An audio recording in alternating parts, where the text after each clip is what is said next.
Hi friends, நான் உங்கள் VP. எப்படி இருக்கீங்க எல்லோரும்? ரொம்ப நாளாச்சு அப்லோட் பண்ணி. சாரி. இன்றைக்கி நான் உங்கள் கூட ஷேர் பண்ணுறது நான் எழுதின ஸ்டோரி தான். Very short story. அது 2011 எழுதினது. அப்போ நான் ஒர்க் பண்ணிகிட்ருக்கும் போது நிறைய ஷேர் ஆட்டோஸ் யூஸ் பண்ணுவேன். ஸோ அதில் கொஞ்சம் இன்ஸ்பயர் ஆகி நான் பார்த்த விஷயம், நடந்த சில விஷயங்கள்லாம் யோசித்து நானாக ஒரு கற்பனையில் எழுதின ஒரு கதை தான். பிடிச்சிருந்தா லைக் பண்ணுங்கள், ஷேர் பண்ணுங்கள், நம்ம சேனலை மறக்காமல் சப்ஸ்கிரைப் பண்ணுங்கள். வாங்க கதைக்குள்ளே போகலாம். கதையோட பேர் ஷேர் ஆட்டோ. பாஸ்கரன் அன்றும் பரபரப்பாக கிளம்பிவிட்டான். இப்போது போய் ஆட்டோ பிடித்தால்தான் சரியாக இருக்கும். இந்த டிராஃபிக் ஜாமில் மாட்டிக்கொண்டு 10 நிமிஷம் போக வேண்டிய ஆஃபீஸிற்கு 45 நிமிடம் ஆகிறது. சரி, இன்னும் எத்தனை நாள் என்று பார்ப்போம் என எண்ணியவாறே வீட்டிலிருந்து கிளம்பிவிட்டான். அவசரமாக வந்தவன் பஸ் நிலையத்திற்கு வந்த 3 ஆட்டோக்களையும் விட்டுவிட்டு அடுத்த ஆட்டோ என பார்த்து கொண்டிருந்தான். அவனது நண்பன் ஷாம் பைக்கில் கிராஸ் செய்ய ஹாய்டா என கூறி மீண்டும் கர்மஸ்ரத்தையாக அடுத்த ஆட்டோவை பார்வையுற்றான். ஷாமே அருகில் வந்து, என்னடா இது அநியாயம், நானும் 10 நாளாக பார்க்குறேன், உன் வண்டியை என்கிட்ட கொடுத்துட்டு நீ ஷேர் ஆட்டோ பிடிச்சி ஆஃபீஸ் வர, இதில் சில நேரம் லேட் ஆகி மேனேஜரிடம் திட்டு வேற வாங்குற, போருண்டா இந்த கன்றாவி வேலையெல்லாம், என் கூட இன்னைக்கு நீ வர எனவும் பாஸ்கர் ஏதோ சொல்ல வாயெடுக்க ஷியாம் ஒன்றும் பேசாத, வா போகலாம் எனவும் ஷேர் ஆட்டோ வரவும் சரியாக இருந்தது. அதை ஒரு நிமிஷம் உற்று பார்த்ததும் ஷாமிற்கு பதிலேதும் சொல்லாமல் ஏறி சென்றான். ஷேர் ஆட்டோவை ஒரு அலசினான் ஷியாம். ஒரு முருகர் படம், ஒரு ஆளின் புகைப்படம், அதற்கு ஒரு மாலை. ஒருவேளை பெண் யாரையாவது நினைத்து சுத்துகிறானோ என எண்ணி வண்டியை நோட்டமிட்டான். வண்டியில் யாரும் இல்லை. சிறிது நேரம் நின்றுவிட்டு சென்றது அந்த ஷேர் ஆட்டோ. ஒன்றும் புரியாமல் விழித்துவிட்டு அவனும் பைக்கை கிளப்பினான். மதிய உணவு இடைவேளையில் பொறுக்க முடியாமல் ஷாமே பாஸ்கரிடம் சென்று கேட்டுவிட்டான். அதற்கு சிரித்து கொண்டே பாஸ்கர், தேவையில்லாமல் தப்பாக யோசிக்காதடா, நான் ஒரு நல்ல எண்ணத்தோடு தான் அந்த ஷேர் ஆட்டோவில் வர்றேன். நான் ஒரு நாள் வண்டியை சர்வீஸ் விட்டதால் ஷேர் ஆட்டோவில் வருவதா ஆகிவிட்டது.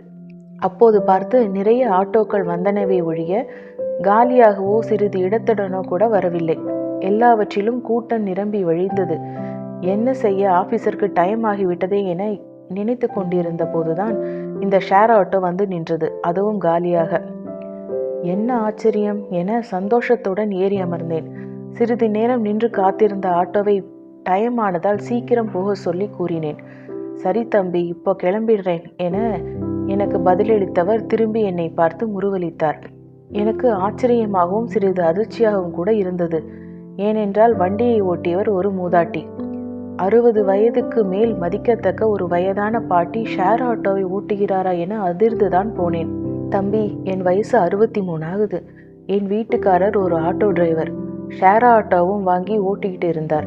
நாங்கள் 2 பேரும் காதலித்து கல்யாணம் செஞ்சுக்கிட்டவங்க. நல்ல முறையில் வாழ்ந்தோம். இப்போ ஒரு 6 மாதத்துக்கு முன்னாடி ஹார்ட் அட்டாக்ல அவர் இறந்துட்டார்.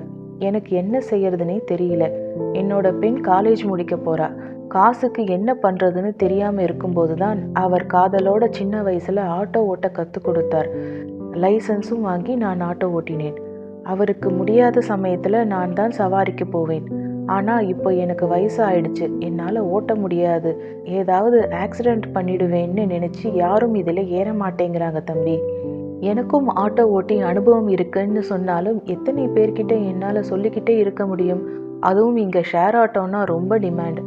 சாதாரண ஆட்டோவில் போவதை தவிர்த்து இப்போ எல்லோரும் ஷேர் ஆட்டோவில் தான் போக விரும்புகிறாங்க. சரி, இதை ஓட்டி காலத்தையும் ஓட்டிடலான்னு வந்தால் இங்கே ஷேர் ஆட்டோ சங்கக்காரங்க ஏதோ இலக்காரமாக பார்க்குறாங்க. என்ன செய்ய தம்பி? உன்ன மாதிரி உள்ள நல்ல பிள்ளைங்க தான் எப்போவாச்சும் அவசரம் மற்ற ஆட்டோவில் இடம் இல்லைன்னா ஏறுதுங்க. மற்றபடி என் மேலே நம்பிக்கை வச்சு ஒருத்தரும் ஏற மாட்டேங்கிறாங்க தம்பி என கூறும்போதே அந்த வயதான புதுமை பெண்ணின் கண்ணிலும் கண்ணீர் திரண்டது ஆற்றாமையால். அதான்டா, நான் ஒவ்வொரு நாளும் அவங்களுக்கு சின்ன உதவியாக இருக்கட்டுமேனு அவங்க ஆட்டோவில் போகிறேன். இப்போ 2 ஸ்டாப் தள்ளி 2 பொண்ணுங்க ஏற ஆரம்பிச்சிருக்காங்க. வரும்போது ஒரு பெரியவர் வருகிறார். அப்படியே கொஞ்சம் ஆட்கள் வர ஆரம்பிச்சாங்கன்னா மற்றவங்களும் இவங்களை பார்த்து பார்த்து தைரியமா இந்த ஆட்டோவில் வருவாங்க. அதுக்கு தான் இந்த முயற்சி. இன்னும் 10-15 நாள் தான். என்னோட இந்த சின்ன சேவை எனக்கு மனநிறைவை தருதுடா என்ற பாஸ்கரிடம் நானும் வருகிறேன் என்பது போல, கோபால் இந்தா பைக்கி, நானும் பாஸ்கரும் ஒன்னா ஷேர் ஆட்டோல வருவோம், ரூமுக்கு வந்து கொடு என்றான் ஷியாம். புரியாத கோபால் தன் காதலியுடன் சவாரிக்காக சந்தோஷமாக ஏற்றுக்கொண்டான் இந்த கடமையை.